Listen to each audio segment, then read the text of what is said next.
বাংলাদেশের নির্বাচন সব থেকে অবশ্যম্ভাবী ঘটনা। যে সামনের যে নির্বাচন, সেই নির্বাচন জুলাই সনদের ভিত্তিতে হতে হবে। এই কারণে নতুন করে এলএফও করতে হবে। নতুন সংবিধানের প্রস্তাবনা যদি কমিশনের তরফ থেকে জানানো না হয়, তাহলে সেই সনদ বাংলাদেশের মানুষের মুক্তির আকাঙ্ক্ষা ধারণ করতে ব্যর্থ হবে বলে আমাদের কাছে মনে হয়।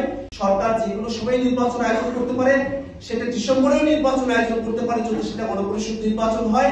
সরকার ফেব্রুয়ারির মধ্যে নির্বাচনের কথা বলেছেন। বাংলাদেশের নির্বাচন সব থেকে অবশ্যম্ভাবী ঘটনা। নির্বাচনের মধ্য দিয়ে এখানে ক্ষমতা হস্তান্তর করতে হবে এবং সেই নির্বাচন যেন ফেসিবাদ বিরোধী সকল রাজনৈতিক পক্ষের অংশগ্রহণে হয়, একটা স্বচ্ছ, সুন্দর, সুষ্ঠু নির্বাচন যেন আয়োজিত হয়, সে ব্যাপারে আমরা সরকারের কাছে বারবার দাবি জানিয়েছি। নির্বাচন ফেব্রুয়ারিতে বা তার আগের যে কোনো সময়ে অনুষ্ঠিত হতে পারে, কিন্তু সেই নির্বাচনের ধরনটা কিরকম হবে সেটা আগে জাতির কাছে পরিষ্কার হওয়া প্রয়োজন। আমরা কি বিদ্যমান যে সংবিধান, সেই সংবিধানকে রেখে, বহাল তবিয়তে রেখে যে সামনের নির্বাচনে যদি আমরা অংশগ্রহণ করি, তাহলে বাংলাদেশে ওই সংবিধানের মধ্য দিয়ে আবার ফেসিবাদ ফিরে আসার একটা শুভ সম্ভাবনার জায়গা রয়ে যাবে। এই কারণেই আমরা বলেছি যে সামনের যে নির্বাচন, সেই নির্বাচন জুলাই সনদের ভিত্তিতে হতে হবে। এই কারণে নতুন করে এলএফও করতে হবে, লিগ্যাল ফ্রেমওয়ার্ক অর্ডার করে। যদি আমরা সংবিধানের বিষয়টাতে নতুন সংবিধানের ব্যাপারে ঐক্যমত্যের ভিত্তিতে সামনে নির্বাচন আয়োজন হয়, তাহলে জাতীয় নাগরিক পার্টি যে কোনো সময় সেই নির্বাচনে অংশগ্রহণ করার জন্য প্রস্তুত। আমরা মনে করি যে রাজনৈতিক দলগুলো আছেন, তারা শুধুমাত্র সংসদ নির্বাচনের কথা বলছেন। এর মধ্য দিয়ে আসলে সংস্কার যে প্রস্তাবনাগুলো আছে, সেগুলোকে পরের সংসদের কাছে ঠেলে দেওয়ার মধ্য দিয়ে সেগুলোকে বাস্তবায়ন করা হবে কি হবে না একটা অনিশ্চয়তার জায়গা তৈরি করছেন, যেটা 24-এর আকাঙ্ক্ষার সঙ্গে সম্পূর্ণভাবে বিপরীত একটা অবস্থানে রয়েছে। আমরা এই কারণেই নতুন সংবিধানের দাবি করছি।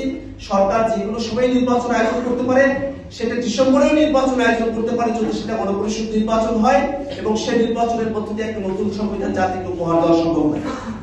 আমরা গণপরিষদ নির্বাচনের দাবি জানিয়েছি, রাজনৈতিক দলগুলোর কাছে আমরা আহ্বান করেছি, যদি সরকার সামনে নতুন সংবিধানের বিষয়ে জুলাই সনদের বিষয়গুলোকে অপরিপূর্ণ রেখে সেটাকে বাস্তবায়ন না করে নির্বাচনের দিকে অগ্রসর হয়, সেই নির্বাচন বাংলাদেশের গণতন্ত্রকে সুরক্ষিত করতে পারবে না।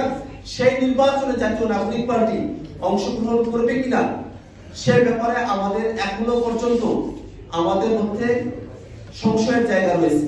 আমরা মনে করি যে বাংলাদেশে যে নির্বাচন আয়োজিত হবে, সেই নির্বাচনের মধ্য দিয়ে বাংলাদেশের মানুষ নতুন শাসনতান্ত্রিক কাঠামো পাবে। নতুন শাসনতান্ত্রিক কাঠামো যদি বাংলাদেশের মানুষ নির্বাচনের মধ্য দিয়ে না পায়, সেই নির্বাচনে অংশগ্রহণ করার আদতে কোনো মানে থাকে না।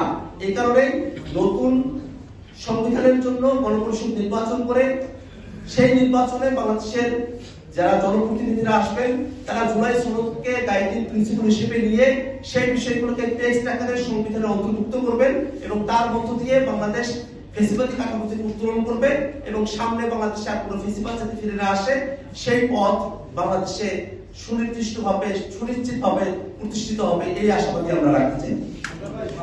আমরা জুলাই সনদ যখন প্রণয়নের সময় নেয়, তখন কমিশন যে প্রস্তাব করেছিল, অনেকগুলো প্রস্তাবেই আমরা ঐক্যমত্যের স্বার্থে, ঐক্যমত্যে পৌঁছানোর স্বার্থে আমরা পরিবর্তিত প্রস্তাবের সঙ্গে আমরা একমত হয়েছি।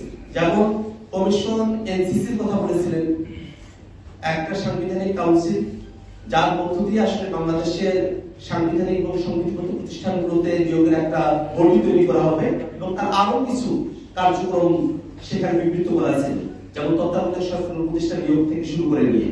কিন্তু যখন ঐক্যমত্যের স্বার্থে সেই এনসিসির প্রস্তাবনা থেকে সরে এসে সাংবিধানিক এবং সংবিধিবদ্ধ প্রতিষ্ঠানগুলোতে নিয়োগের কমিটি হিসেবে প্রস্তাবনা, তার সঙ্গে আমরা একমত হলাম। সেখান থেকেও কিছুটা সরে এসে 5টা প্রতিষ্ঠানের ব্যাপারে একটা ঐক্যমত্যের জায়গায় আমরা পৌঁছাতে পেরেছি। সেই প্রত্যেকটা বিষয় ছিল যাতে করে রাজনৈতিক দলগুলোর সঙ্গে একতাবদ্ধভাবে থেকে রাষ্ট্র কাঠামোতে একটা পরিবর্তন নিয়ে আসা সম্ভবপর হয়। আমরা সেই জায়গায় যতটুকু ছাড় দেওয়ার আমরা দিয়েছি এবং সেই জায়গাটাতে আসলে আমরা ছাড় দিয়েছি যাতে করে সবাই এটা ব্যাপারে অ্যাগ্রি করেন এবং এটাকে আসলে বাস্তবায়নের ব্যাপারে কারো তরফ থেকে আর কোনো দ্বিমত না থাকে। কিন্তু আমরা এখনো এসে দেখছি যে প্রস্তাবনাগুলোর ব্যাপারে যখন কমিশন সিদ্ধান্ত নিয়েছে, এখন সেগুলোকে কিভাবে বাস্তবায়ন করা হবে সে ব্যাপারটা নিয়েই অনেকে নানা ধরনের ধোঁয়াশা তৈরি করছেন। সেই জায়গা থেকে আমাদের কাছে আহ্বান রাখছি যে আমরা যে বিষয়গুলোতে একমত হলাম, কমিশন সিদ্ধান্ত গ্রহণ করেছে, সেগুলোকে যেন সঠিকভাবে বাস্তবায়ন করা হয়। যদি জুলাই সনদের আইনি ভিত্তি না দেওয়া হয়, জুলাই সনদকে যদি বাস্তবায়ন করা না হয়, জুলাই সনদকে সংবিধানে অন্তর্ভুক্ত করার জন্য গণপরিষদ নির্বাচনের মধ্য দিয়ে নতুন সংবিধানের প্রস্তাবনা যদি কমিশনের তরফ থেকে জানানো না হয়, তাহলে সেই সনদ বাংলাদেশের মানুষের মুক্তির আকাঙ্ক্ষা ধারণ করতে ব্যর্থ হবে বলে আমাদের কাছে মনে হয়। এবং সেই ব্যর্থ কোনো সনদে জাতীয় নাগরিক পার্টি এনসিপি স্বাক্ষর করার কোনো অর্থ থাকে না। সরকার ফেব্রুয়ারির মধ্যে নির্বাচনের কথা বলেছেন। বাংলাদেশের নির্বাচন সব থেকে অবশ্যম্ভাবী ঘটনা।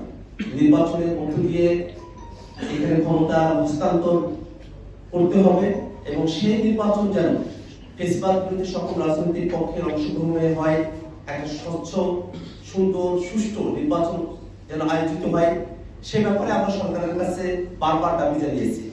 নির্বাচন ফেব্রুয়ারিতে বা তার আগের যে কোনো সময়ে অনুষ্ঠিত হতে পারে, কিন্তু সেই নির্বাচনের ধরনটা কিরকম হবে সেটা আগে জাতির কাছে পরিষ্কার হওয়া প্রয়োজন। আমরা কি বিদ্যমান যে সংবিধান, সেই সংবিধানকে রেখে বহাল তবিয়তে রেখে যে সামনের নির্বাচনে যদি আমরা অংশগ্রহণ করি, তাহলে বাংলাদেশে ওই সংবিধানের মধ্য দিয়ে আবার ফেসিবাদ ফিরে আসার একটা শুভ সম্ভাবনার জায়গা রয়ে যাবে। এই কারণেই আমরা বলেছি যে সামনের যে নির্বাচন, সেই নির্বাচন জুলাই সনদের ভিত্তিতে হতে হবে। এই কারণে নতুন করে এলএফও করতে হবে, লিগ্যাল ফ্রেমওয়ার্ক অর্ডার করে। যদি আমরা সংবিধানের বিষয়টাতে নতুন সংবিধানের ব্যাপারে ঐক্যমত্যের ভিত্তিতে সামনে নির্বাচন আয়োজন হয়, তাহলে জাতীয় নাগরিক পার্টি যে কোনো সময় সেই নির্বাচনে অংশগ্রহণ করার জন্য প্রস্তুত। আমরা মনে করি যে রাজনৈতিক দলগুলো আছেন, তারা শুধুমাত্র সংসদ নির্বাচনের কথা বলছেন, এর মধ্য দিয়ে আসলে সংস্কার যে প্রস্তাবনাগুলো আছে সেগুলোকে পরের সংসদের কাছে ঠেলে দেওয়ার মধ্য দিয়ে সেগুলোকে বাস্তবায়ন করা হবে কি হবে না একটা অনিশ্চয়তার জায়গা তৈরি করছে, যেটা 24-এর আকাঙ্ক্ষার সঙ্গে সম্পূর্ণভাবে বিপরীত একটা অবস্থানে রয়েছে। আমরা এই কারণেই নতুন সংবিধানের দাবি করছি। সরকার যেগুলো সময় নির্বাচন আয়োজন করতে পারে, সেটা ডিসেম্বরেও নির্বাচন আয়োজন করতে পারে যদি সেটা গণপরিষদ নির্বাচন হয় এবং সেই নির্বাচনের মধ্য দিয়ে একটা নতুন সংবিধান জাতিকে উপহার দেওয়া সম্ভব হয়।